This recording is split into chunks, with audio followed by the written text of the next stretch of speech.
Nu știu. Sam, tu crezi în Dumnezeu? Nu. Nu, deloc. Nu ca la biserică. Nu vreau să zic deloc, că de unde am să știu, dar nu așa ca în biserică. Alții nu cred, dar eu cred. Abieții se pare rău. Că Dumnezeu mi-a salvat viața. Dumnezeu. Da, mi-ai spus.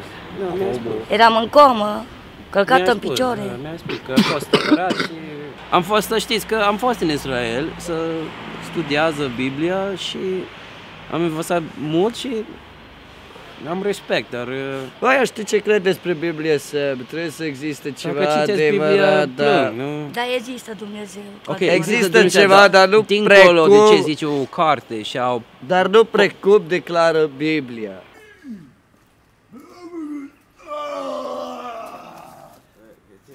Homosex! Și el mai vrea. Oh, Lakers here too. Okay, sweet.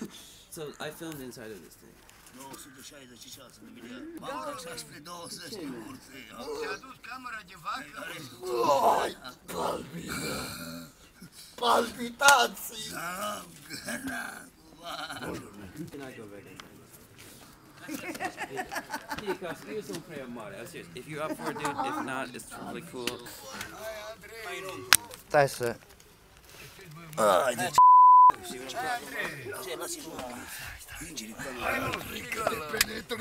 Haide,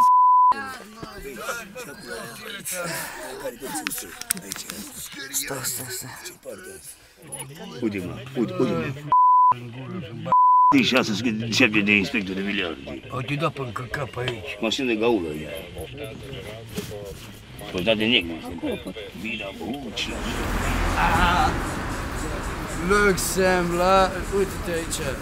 Asta e cercetare de romanizată, că face 7-8 milioane. Da, uite să le vreau. Cât?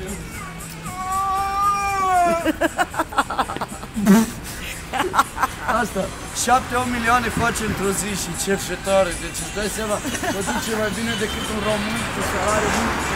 Și ea câștigă. Merge la ruletă. Adică merge cu rețetă, că ea trebuie să facă dializă și... Păi nu aruncă, nu vă aștept numai pe noi. Păi dacă te punem într-un pot... Hello? Ce faci, man? Hola, bună ziua! Good. Bună ziua! Ce faci? Good. What's up, guys? Ce faci? Ești bine? Mănânci? Nu, cum se zice geacă pușcată? No headshot. Shot, jacket. Headshot. Jacket. Headshot jacket. Am abătut 3 inși. Era cu piciorul în pată, ăla la Ișvan drogul, plicul de drog. Am avut 50 de lei 500, ce mi-a dat domnul părinte de la biserică de la Pescaru. Mi-a cumpărat domnul părinte și nevasta mi-a cumpărat o jachetă neagră, o plapumă. Aici sunt hainele. Eram în Sora, înțelegi? Da. Și din Sora ne-a urmărit. Noi ne-am dus pe acolo pe lângă Cec. M-a prins câte o țigară, eram cu pornoneul în mână, cu camera mi-era băgată în mânecă, înțelegi? Și am să dat telefon la poliție. Când eu l-am dat, la Ișvan mi-a dat aici cu piciorul, eu luat drogul. La spital ce mi-au făcut? O injecție, atâta, că am avut hemoragie și pe gură și pe nas. La urgență. Atâta. Asta Ișvan a făcut-o. Da, Piști. Are un gât? Da. Dar oare? Că are probleme. Ce probleme? Bolnav. La cap. Da, wait. Ca să meargă internetul. Mersi. Și tu ai făcut asta?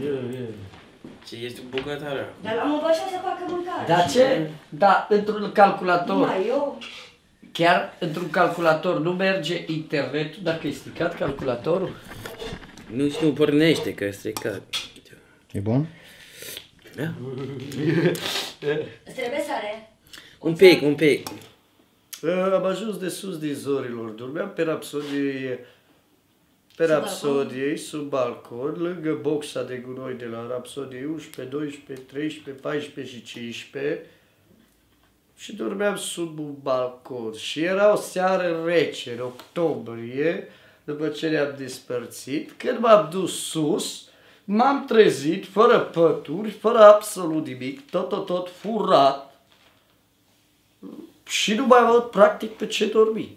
O noapte am dormit cu ea pe nisipul gol și a doua zi am venit jos, deci am dormit și în HD-ul, crede-mă, pe iarbă, pe bănci.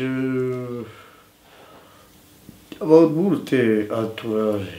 Nu, și acum că stați în apartament, vă bucurați mai mult de o apă caldă, de un aragaz, de o ușă, de un geam?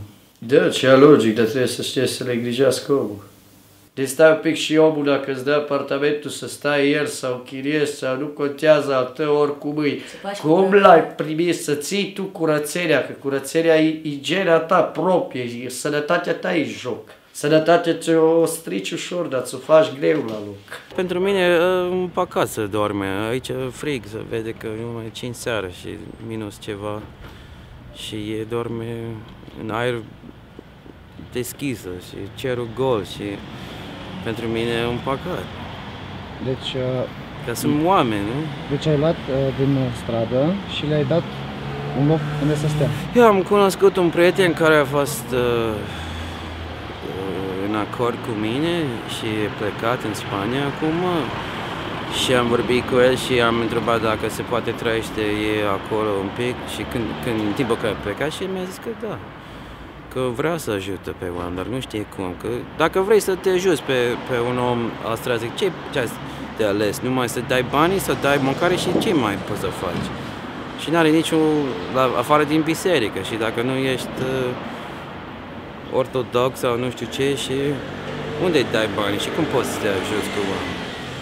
Un mesaj de la tine pentru celălalt. Faci ce poți să faci tu. Dacă am $1.000.000, deschid un adăpost cu de toate, dar cu banii care am eu, am făcut ceva și cu banii care alții fac ceva ei și dacă are 5 lei în plus, poate să ajută cu haine sau nu știu ce, sau să vorbește și cu ei și că sunt oameni buni pe suflet.